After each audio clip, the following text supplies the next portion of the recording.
আসসালামু আলাইকুম এভরিওয়ান, কেমন আছেন সবাই? মেহনাজ কুকিং অ্যান্ড ব্লগ চ্যানেলে সবাইকে স্বাগত জানাই। তো আজ আমি আপনাদের সাথে শেয়ার করব শাহী বিফ কোরমা রেসিপি। আর রেসিপির জন্য আমি নিয়েছি গরুর মাংস। এবার আমি কড়াইতে দিয়ে দিলাম সয়াবিন তেল, আর তেলের মধ্যে দিচ্ছি ঘি। ঘিটা দিতেই হবে, স্কিপ করার সুযোগ নেই। তো এই তেলের মধ্যে আমি পেঁয়াজ দিয়ে দিচ্ছি।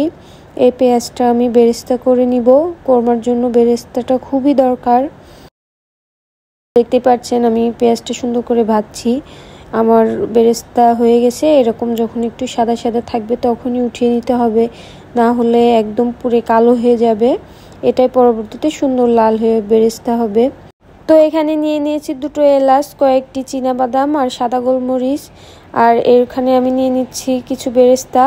এটা আমি সুন্দর করে ব্লেন্ড করে নিব। তো এই মশলাটার ভিতরে আমি দিয়ে দিলাম 3টা কাঁচামরিচ, 1 টেবিল চামচ দই। এটা সুন্দর করে এই যে এখন ব্লেন্ড করব।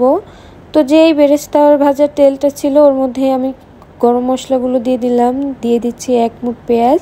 এটা এখন আমি একটু ভাজা ভাজা করব। খুব বেশি বেরেস্তা টাইপের ভাজা করব না, জাস্ট একটু কাঁচা কাঁচা থাকবে। তখনই দিয়ে দিব 2 চা চামচ আদা রসুন বাটা, একটু লবণ, জিরা গুঁড়া, ধনিয়া গুঁড়া, আমার নিজ হাতে বানানো শাহী গরম মশলা, আর একটুখানি মরিচ। এটা দিব সুন্দর কালার আনার জন্য, কিন্তু এটাতে কোনো ঝাল লাগবে না। মাংসটা দেখতে অনেক সুন্দর হবে এবং খেতেও মিষ্টি মিষ্টি থাকবে। তো দেখতে পাচ্ছেন আমি মশলাটা নাড়াচাড়া করে নিচ্ছি।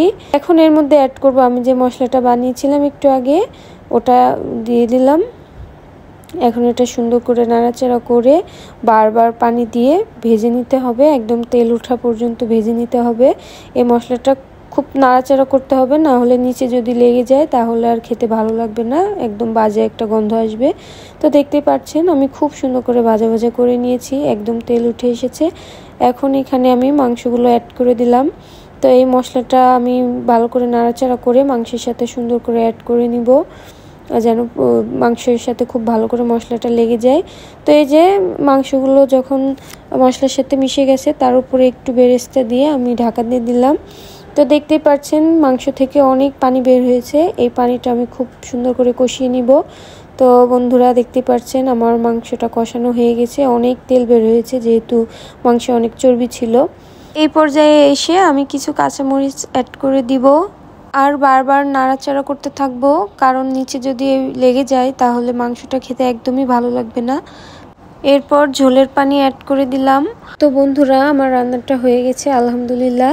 এই রান্নাটা আমি করেছি আমার ননদের জন্য, ও আমেরিকাতে থাকে। এটা বরফ করে আমেরিকাতে পাঠাবো।